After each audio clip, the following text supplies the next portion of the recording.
بسم اللہ الرحمن الرحیم۔ السلام علیکم۔ روہیل ٹالک میں آپ سب کو خوش آمدید۔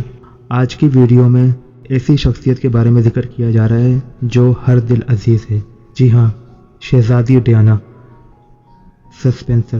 ہر دل عزیز شہزادی ڈیانا کی پراسرار کہانی جس کی کشش آج بھی برقرار ہے۔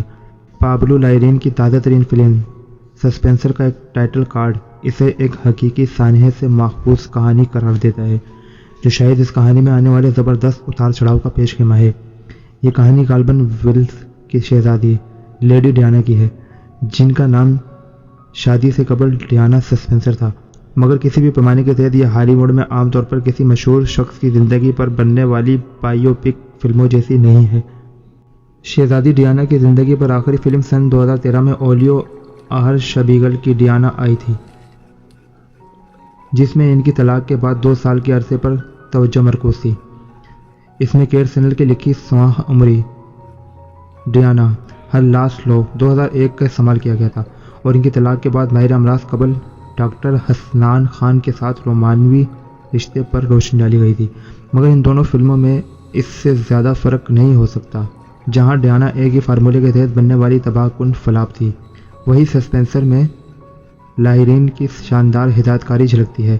زیر موضوع خاتون کی طرح خود بھی یہ فلم بیک وقت مانوس بھی لگتی ہے اور پراسرار بھی۔ اس میں ایک شاندار غیر اخلاقی حقیقت پسندی کے ساتھ وہ لمحات دکھائے گئے ہیں جو سن 1991 میں ملکہ برطانیہ کے سنٹر نگم ہاؤس میں کرسمس کی چھٹیوں پر شہزادی نے دیکھے۔ یہ وہ وقت تھا جب ان کا رشتہ شہزادہ چارلس سے اپنے آخری لمحات میں تھا۔ اس دورے میں ان کے ہر قدم،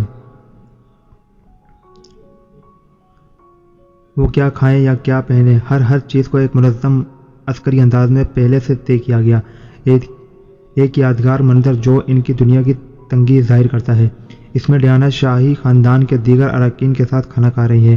اس میں سب لوگ ایک روبوٹ کی طرح ایک ہی انداز میں اپنا سوپ پی رہے ہیں۔ کیمرہ ڈیانا کی نظر سے ایک بظاہر سخت مزاج ملکہ کو دکھاتا ہے۔ اس کے ریورس شاٹ کی عکس بندی ڈیانا کے گرد تنگ ہوتی ہے اور ہمیں ایسا لگتا ہے کہ ہم ان کے ذہن میں موجود ہیں۔ خوف کے مارے وہ گلے میں پہنا ہار اس سوپ میں گرا بیٹھتی ہے، پھر اسی سوپ میں وہ موتی نگل جاتی ہے۔ یہ اس فلم میں موجود ڈیانا کی حقیقی اور نفسیاتی تنہائی کی تشبیہ تھی۔ چلی سے تعلق رکھنے والے ہدایت کار لائرین کہہ چکے ہیں کہ وہ ایک ایسی فلم بنانا چاہتے تھے جس پر ان کی والدہ فخر محسوس کریں۔ ان کی دیگر فلموں کے بارے میں آپ کہہ سکتے ہیں کہ وہ ذرا غیر روایتی انداز میں فلم بندی کی گئی ہے، تو پھر ڈیانا ہی کیوں؟ اس سوال کے جواب میں وہ BBC کلچر کو بتاتے ہیں کہ مجھے صحیح سے نہیں پتا، میں جب چلی میں بڑا ہو رہا تھا تو میں نے اپنی والدہ کو ان میں دلچسپی لیتے دیکھا۔ اس وقت میں ایک چھوٹا سا لڑکا تھا اور پھر مجھے احساس ہوا کہ وہ تو ڈیانا کے لاکھوں مداحوں میں سے ایک تھی۔ جب 1997 میں ڈیانا کی وفات ہوئی تو مجھے لگا کہ پوری دنیا غم میں تھی۔ لائرین نے ڈیانا پر فلم بنانے کا فیصلہ امریکی صدر جان ایف کینیڈی کی بیوہ جیکی کینیڈی پر 2016 میں فلم بنانے کے بعد کیا تھا۔ اس فلم کا نام بھی انہوں نے جیکی رکھا تھا۔ اسی طرح انہیں سسپینسر بنانے سے پہلے کافی تحقیق کرنی پڑی، جس دوران انہوں نے ڈیانا کے بارے میں سینکڑوں آرٹیکل پڑھے۔ وہ کہتے ہیں کہ میرے خیال میں ثقافتی اعتبار سے وہ جدید دور کی سب سے زیادہ معروف شخصیات میں سے ایک ہیں، اور اس کے باوجود دنیا کے پراسرار ترین شخصیات میں سے بھی۔ یہ اتخاذ فلم اور آرٹ کے لیے بہترین ہے۔ لائرین شاید اس خیال میں درست ہیں کیونکہ دنیا میں اتنے سارے فلم سازوں، ٹی وی کمرشلز، مصنفین، آرٹسٹ، فنکار اور موسیقاروں نے اس کہانی کو اپنے فن میں استعمال کرنے کی کوشش کی ہے، چاہے وہ ڈرامائی تقاض ہے یا کچھ اور۔ ان سے متاثر ہو کر کئی فن پارے بنے ہیں۔ ان کی سابق رہائش کنزنگٹن پیلس میں ان کا مجسمہ ہو یا ٹی وی یا فلم یا تھیٹر، کم از کم 1 درجن اداکاروں نے ان کا کردار نبھایا ہے، مگر معیار کے پیمانے کی دوسری جانب اہرشبیگل کی ڈیانا کھڑی ہے۔ فلم ناقد گائے لوچ کہتے ہیں کہ نعومی واٹس کی ڈیانا کی ناکامی ظاہر کرنے کے لیے آپ کو اس کا کسی اور فلم سے موازنہ کرنے کی بھی ضرورت نہیں ہے۔ یہ ایک غیر معیاری اسکرپٹ، مبہم ہدایت کاری اور مبہم اداکاری کا نمونہ ہے۔ اس کے بعد 2021 میں ڈیانا دی میوزیکل بھی ایک سستے براڈ وے شو کی طرح ناکام رہا اور اس کا کافی مذاق اڑایا گیا۔ حال ہی میں اس میوزیکل کو نیٹ فلکس پر ریلیز کیا گیا ہے۔ اس میں ڈیانا کے بارے میں بہت سی ایسی غلط معلومات شامل کی گئی ہیں جو پاپ کلچر کا حصہ یعنی غلط عام ہے۔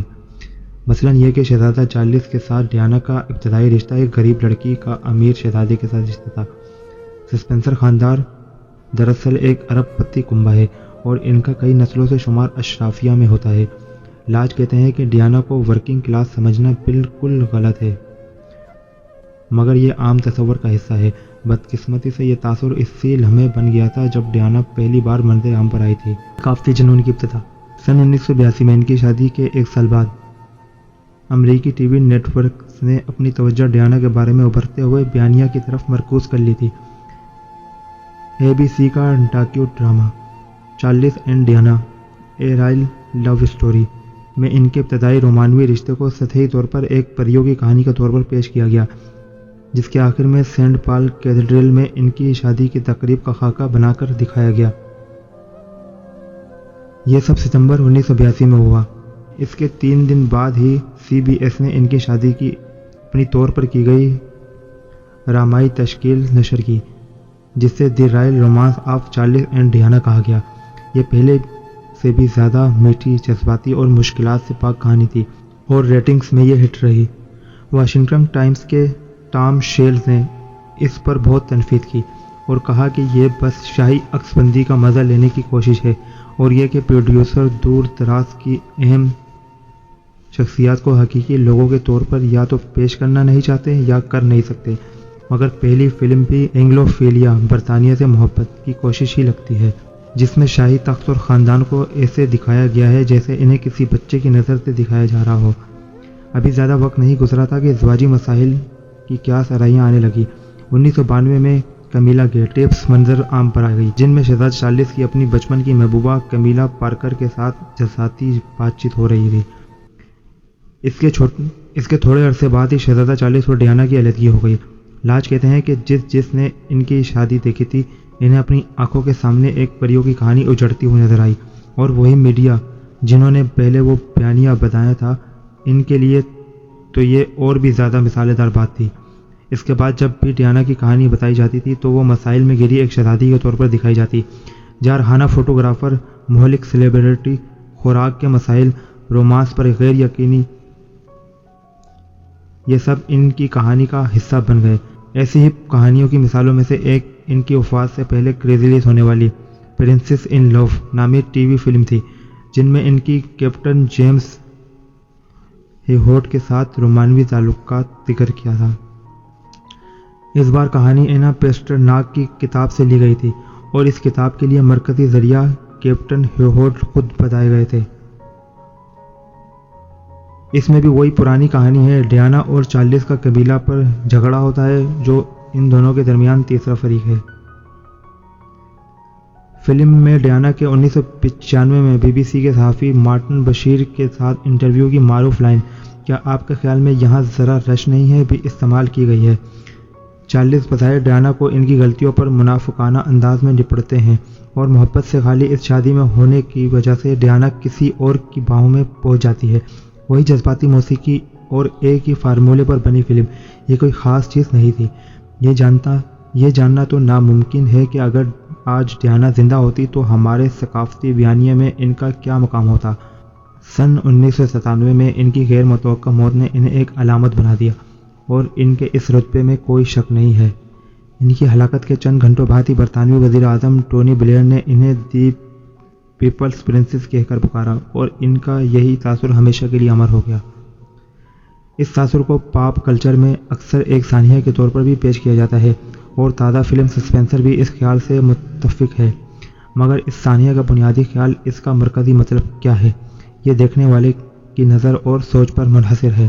ماہرین کہتے ہیں کہ یونانی ڈرامے کا ہیرو سانحہ سے بچنے کی حتی امکان کوشش کرتا ہے، مگر حقیقت میں اس کی ساری جدوجہد اسے اس سانحہ کے قریب تر لا رہی ہوتی ہے اور آخر میں اس کا سامنا موت سے ہوتا ہے۔ عملی طور پر تو وہ پیرس سے بھاگنے کے لیے تیز رفتار گاڑی میں سوار تھے، لیکن ایک طرح سے ڈیانا کے ساتھ بھی یہی ہوا۔ ماہرین کہتے ہیں کہ وہ اور فلم کے مصنف ڈیون نائٹ جان بوجھ کر اس سانحہ یعنی ڈیانا کے آخری سال، آخری مہینے اور دن اور پھر وہ حادثہ، اس سب پر زیادہ توجہ نہیں دینا چاہتے تھے۔ Diana and Diana the musical میں ان سب سے سطحی طور پر نپٹا گیا ہے، مگر سسپینسر ایسا نہیں کرتی۔ لاج کہتے ہیں کہ مجھے سسپینسر میں زیادہ جامع کردار نظر آئے، اگرچہ لائرین کا کام رائے منقسم کرتا ہے، مگر آپ کو یہ نظر آتا ہے کہ وہ اس خیال پر قائم ہے۔ وہ ایک حقیقی اور نفسیاتی دنیا بناتے ہیں جس میں ہیروئن مکمل طور پر گھری ہوئی ہے، اور یہ فلم ڈیانا میں بطور ایک انسان دلچسپی رکھتی ہے، نہ کہ بطور ایک چلتی پھرتی شہ سرخی۔ تو آپ کو یہ ویڈیو کیسی لگی کامنٹس میں مجھے ضرور بتائیے گا، اور شہزادی ڈیانا کس کس کو بہت پسند ہے یہ بھی کامنٹس میں بتائیے گا۔ اگلی ویڈیو پر شہزادی ڈیانا کی زندگی پر ایک نظر ڈالی جائے گی۔ اگلی ویڈیو کے آنے تک مجھے دیجیے اجازت، اپنا خیال رکھیے گا۔ اللہ حافظ۔ پاکستان زندہ باد۔